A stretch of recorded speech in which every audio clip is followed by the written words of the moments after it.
Om Swastiastu. Perkenalkan, nama saya Meliana Putri, nomor absen 17 dari kelas 11 MIPA 1. Baik, selanjutnya kita akan membahas konsep pergeseran kesetimbangan. Sesuai dengan asas Likatiler disebutkan bahwa reaksi suatu saat akan mengalami keadaan setimbang, di mana reaksi tersebut akan mendapatkan gangguan dari pengaruh luar. Maka dari itu, untuk mengurangi pengaruh dari gangguan tersebut, sistem akan melakukan perlawanan dengan cara melakukan pergeseran, baik itu ke arah produk ataupun ke arah reaktan. Jadi dari penjelasan saya tadi dapat disimpulkan bahwa pergeseran kesetimbangan adalah bergesernya suatu reaksi apabila sistem dalam keadaan setimbang tersebut diganggu. Adapun faktor-faktor yang mempengaruhi pergeseran kesetimbangan yaitu ada 5. Yang pertama, faktor konsentrasi, yang kedua volume, yang ketiga tekanan, yang keempat suhu, dan yang kelima katalis. Pengaruh yang pertama adalah pengaruh konsentrasi. Konsentrasi menyatakan jumlah partikel-partikel zat yang bereaksi dalam suatu reaksi kimia. Jadi apabila diberikan suatu reaksi bolak-balik yaitu A gas membentuk B gas membentuk A gas, dengan catatan jumlah konsentrasi A diperbanyak jumlahnya, maka ada dua ilustrasi yaitu sebagai berikut. Yang pertama, reaksi tersebut sudah mencapai keadaan setimbang. Kemudian saat ditambah jumlah konsentrasi A, maka posisinya menjadi tidak setimbang lagi. Hal ini dapat kita lihat pada ilustrasi gambar kedua. Untuk mencapai posisi setimbang lagi, ada dua hal yang bisa kita lakukan, yaitu yang pertama, mengurangi jumlah konsentrasi di A, dan yang kedua, menambah jumlah konsentrasi di B. Kita juga bisa melakukannya dengan mengubah konsentrasi A menjadi konsentrasi B.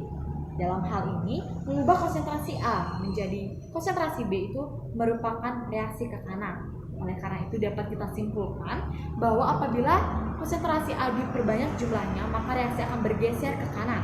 Sedangkan apabila konsentrasi B diperbanyak jumlahnya, maka reaksi akan bergeser ke kiri. Lalu apa yang terjadi apabila konsentrasi A atau konsentrasi B dikurangi jumlahnya? Yang terjadi adalah sebagai berikut. Mula-mula, reaksi tersebut merupakan reaksi setimbang. Kemudian saat dikurangi jumlah A, maka reaksi tersebut menjadi tidak setimbang lagi. Hal ini dapat dilihat pada ilustrasi gambar kedua. Lalu apa yang bisa kita lakukan? Yang bisa kita lakukan adalah dengan mengubah konsentrasi B tersebut menjadi A, sehingga dalam ini mengubah B menjadi A adalah reaksi ke kiri. Oleh karena itu, kita dapat kesimpulan bahwa apabila konsentrasi A dikurangi jumlahnya, maka reaksi akan bergeser ke kiri.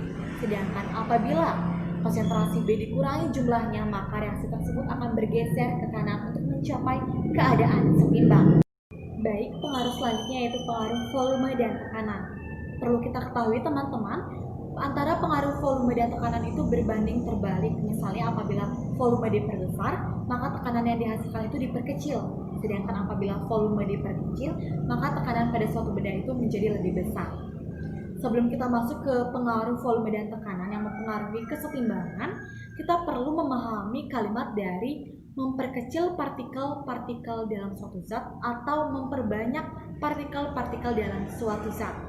Misalkan diberikan reaksi bolak-balik, yang pertama reaksi ke kanan yaitu A gas membentuk 2B gas.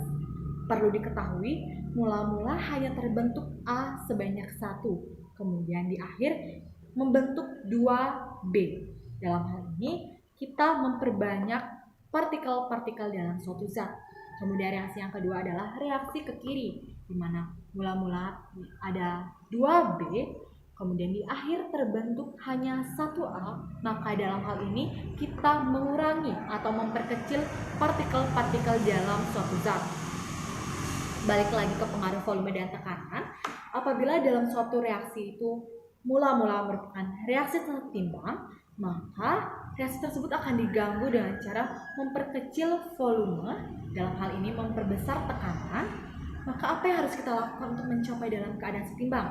Dalam hal ini kita bisa mencapainya dengan mengurangi tekanan pada suatu benda tersebut, yaitu tepatnya dengan memperkecil partikel-partikel yang ikut terlibat dalam suatu reaksi. Dalam hal ini, memperkecil partikel-partikel suatu zat dalam reaksi berarti merupakan reaksi ke kiri.